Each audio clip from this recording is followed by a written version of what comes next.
Les fêtes de fin d'année approchent à grands pas.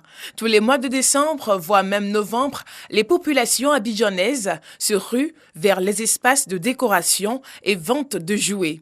Commune de Cocody, ce magasin situé à la Riviera 2 ne désemplit pas. Waouh, c'est beau, très bien décoré. Bâti sur une superficie de 5000 m², le magasin a reçu 5000 différents modèles de jouets. Pour le gérant, les fêtes de fin d'année doivent être des moments exceptionnels. Il y a l'ambiance, la musique, les clients viennent même. Quand les clients viennent, ils rentrent dans le magasin, ils dansent, ils chantent, ils sont contents en fait. Benjamin et Maïva, employés de cette grande surface, interviennent dans les rayons. Ce sont des guides sûrs pour la clientèle. Généralement, ce sont les luminaires, les boules et puis quelques guirlandes. Il y a aussi les décorations, comme ce genre de déco-là, les serres. Oui, il y a les serres aussi qui sortent beaucoup. Avec les jeux en bois, les décos en bois, ça s'allume. Donc on propose ça aux clients, ça leur plaît. Les vélos sortent beaucoup, les vélos et aussi les voitures télécommandées. On a les drones aussi. On a plein de petits trucs, on a des chemins de rails. On a des jouets pour tout âge, quoi. Les fêtes de fin d'année sont des périodes d'affluence. Tous les produits attisent la convoitise. Pendant que certains clients très prévoyants s'aventurent déjà dans les rayons de décoration, d'autres s'activent en coulisses, déballent et mettent en rayon des montagnes de jouets.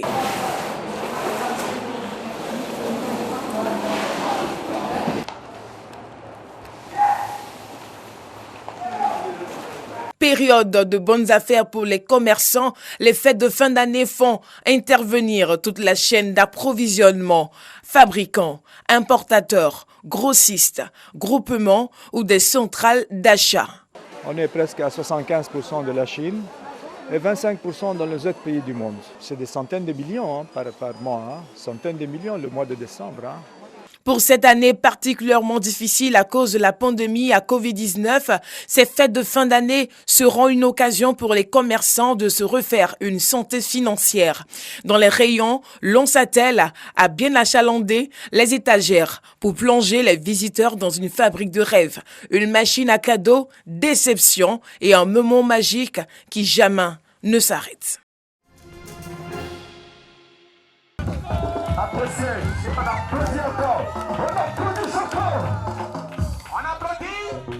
C'est déjà la Noël pour les pensionnaires de la pouponnière de Dabou. Le Père Noël offre à chacun des enfants un cadeau, une joie que l'on peut apercevoir dans le regard de ces enfants fragilisés par leur handicap. La pouponnière de Dabou est un établissement public de protection de remplacement qui, depuis le 17 avril 2015, accueille les enfants abandonnés et porteurs de handicap. Alors la mission de cette structure est d'accueillir les enfants et de leur assurer une prise en charge au plan nutritionnel, au plan éducatif, au plan sanitaire.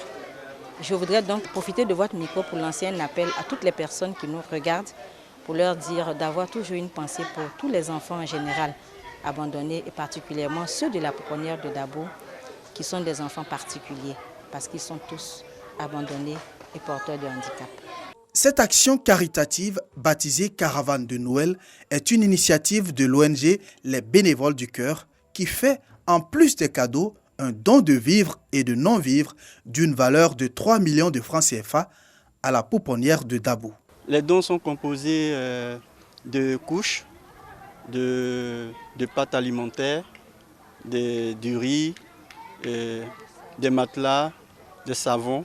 Dabou a connu quand même un peu de mouvement ces temps-ci et donc nous avons déposé notre valise ici à Dabou pour essayer quand même d'apporter un peu de joie.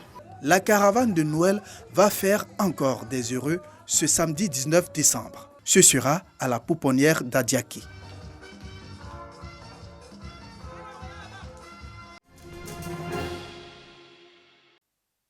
Ils sont venus de toute la Côte d'Ivoire pour réfléchir à l'avenir de l'agriculture familiale.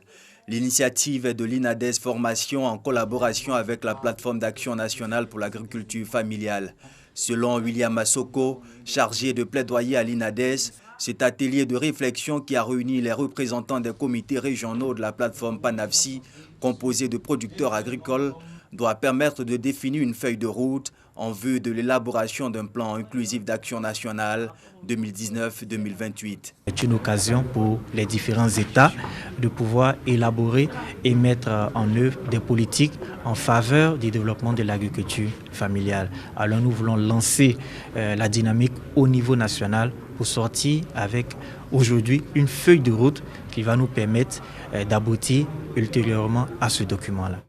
Pour une agriculture familiale nourricière des peuples, William Assoko en appelle à la mobilisation de tous. Nous attendons aujourd'hui l'implication de tous, puisque c'est vrai, l'Assemblée générale a adopté, les FAO et le FIDA sont chargés dans le pays de l'implémentation de la décennie, bien sûr, pas en vase clos, c'est avec les gouvernements, la société civile, dont la PANAFSI, nous devons collaborer ensemble pour élaborer ce document qui sera bien sûr validé par les instances au niveau gouvernemental. À en croire Léopold Dibi, président de la plateforme d'action nationale pour l'agriculture familiale, l'agriculture familiale est l'un des piliers majeurs de la croissance en Côte d'Ivoire. Cette agriculture familiale, c'est elle qui assure la performance de l'agriculture ivoirienne au niveau du café, du cacao et tout. C'est elle qui constitue l'élément de base de toute notre agriculture. Pratiquement, c'est l'agriculture familiale qui permet à la Côte d'Ivoire d'avoir ses grands bénéfices et ses grandes performances. Et en même temps, comme c'est une agriculture qui est liée à la famille, elle nourrit toute la famille. Garante de l'accès à la nourriture, l'agriculture familiale permet aux paysans d'assurer l'alimentation de tous. Pour cette décennie 2019-2028, la mission, selon les organisateurs de l'atelier, est de relever le défi de l'autosuffisance en riz de la Côte d'Ivoire.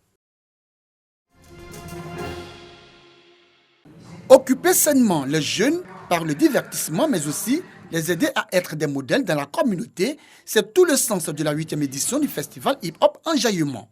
Une édition qui a permis de sensibiliser plus de 2500 couches vulnérables sur la non-violence dans 6 villes du pays, Man, Daloa, Boisflé, Yamoussoukro et Abidjan. À l'heure du bilan, le commissaire général du festival dresse un tableau positif.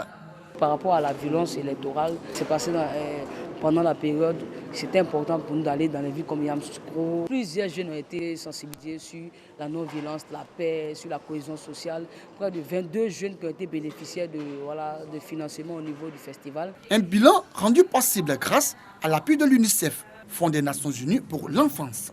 Avec notre ambassadrice Nash qui a ce contact privilégié là avec les jeunes en parlant le Nouchi, en ayant une histoire à laquelle ils s'identifient, ça a permis d'aller vers eux, ça a permis de créer une plateforme de dialogue plutôt que d'aller vers la violence. Pour chaque enfant et chaque jeune, une vie sans violence, c'est le thème de la 8e édition du festival hip-hop Enjaillement qui a connu son apothéose le 28 octobre dernier.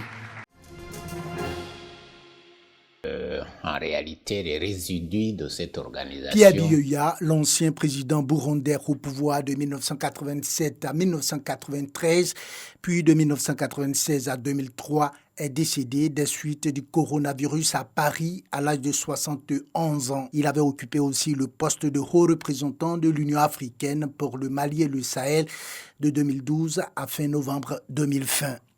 Pierre Biyoya avait été hospitalisé la semaine dernière dans un hôpital de Bamako où il avait été placé sous respirateur.